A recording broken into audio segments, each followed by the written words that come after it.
Hi there, in this video, I'll show you how to fix Webtoon app not working on your phone. To start, open and locate your settings application. Once you're on your settings, scroll down and then look for apps. Tap on it. Once you're on your apps, tap on search and then search for Webtoon. Once you find it, open Webtoon and then go to permissions.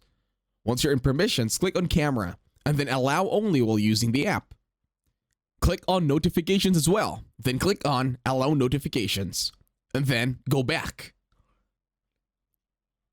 This time, go to storage. Once you're in storage, tap on clear data. Now clear all the data in Webtoon.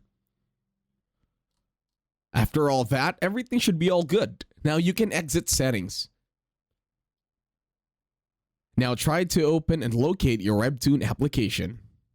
And that's it. It should all be working. Thank you for watching. Leave a like, share, and subscribe.